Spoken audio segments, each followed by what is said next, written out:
حضرت علامہ ابن منظور افریقی علیہ رحمہ فرماتے ہیں کہ یہ مفہوم ہے صلاۃ کا۔ جب درود کی نسبت اللہ تعالیٰ کی طرف ہو تو اس کا مفہوم ہوتا ہے نزول رحمت۔ اللہ تعالیٰ جل شانہ اپنے محبوب پر مزید رحمتوں کا نزول فرماتا ہے، جس سے حضور کے درجے بلند ہوتے ہیں اور حضور کی عظمت میں اور اضافے ہوتے ہیں۔ اور جب فرشتوں کی طرف نسبت کی جائے تو فرشتوں کی طرف نسبت بھی دعا کے معنی میں ہے۔ اور جب ہم اللہ کی بارگاہ میں یہ دعا مانگتے ہیں کہ اللہ اس پیارے محبوب علیہ السلام پر رحمت نازل فرما، تو یہ اللہ کی بارگاہ میں گزارش ہوتی ہے۔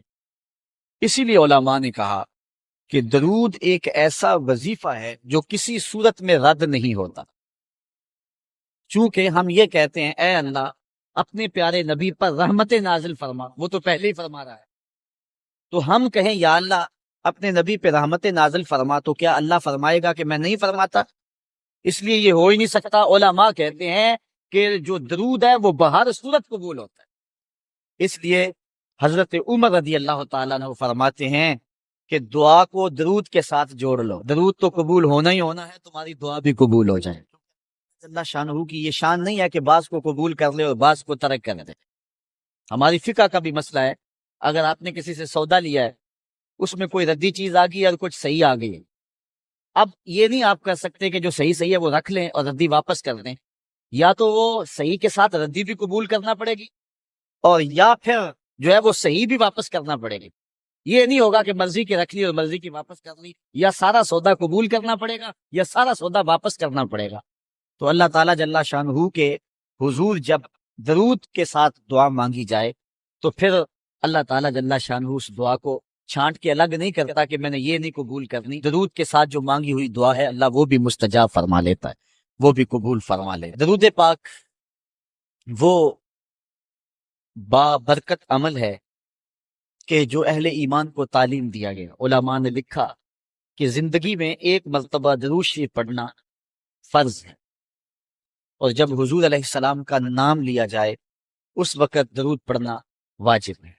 اس کے علاوہ بھی وجوب کے اور بہت سارے مقامات علماء نے بیان کیے، اور نمایاں 40 مقامات علماء نے بیان کیے جہاں درود شریف پڑھنا مستحب ہے، لیکن بعض مقامات پہ درود شریف پڑھنا مکروہ بھی ہے، جس طرح باتھ روم اور اس قبیل کے اور مقامات اور جگہ اور جو ہے وہ احوال ایسے ہیں جہاں درود شریف نہیں پڑھا جائے گا۔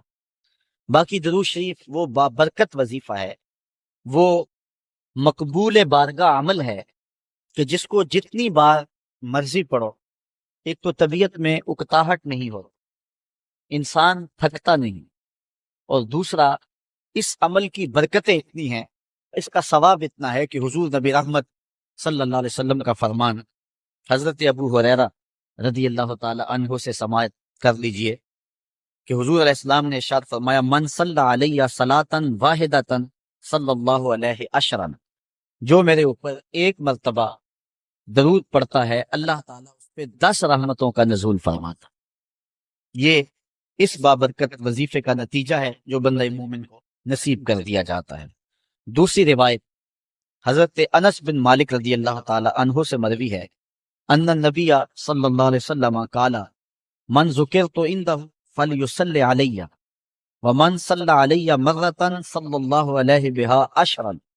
حضور نے فرمایا کہ جس شخص کے سامنے میرا ذکر کیا جائے اس کو میرے پہ درود پڑھنا چاہیے، اس لیے کہ جس نے میرے اوپر ایک مرتبہ درود پڑھا اللہ تعالیٰ اس پہ 10 رحمتیں نازل فرماتا۔ علماء نے ایک بڑی خوبصورت بات لکھی، وہ کہتے ہیں کہ اصل درود پڑھ کر کے اپنے لیے رحمتیں طلب کرنا ہوتا ہے کہ مصطفیٰ کریم علیہ الصلوۃ والسلام ہمارے درود کے محتاج ہے۔ بندہ کہ میں درود پڑھ رہا ہوں، جب ہم نہیں تھے اس وقت بھی مصطفیٰ پہ درود پڑھا جا رہا، جب کائنات کو خلق وجود بھی نہیں دیا گیا تھا مصطفیٰ پہ درود اس وقت بھی پڑھا جا رہا تھا۔ تو یہ ہم اپنی سعادت مندی حاصل کریں۔ اس کی مثال یہ ہے کہ جو مانگنے والے ہیں وہ 2 طرح کے ہوتے ہیں،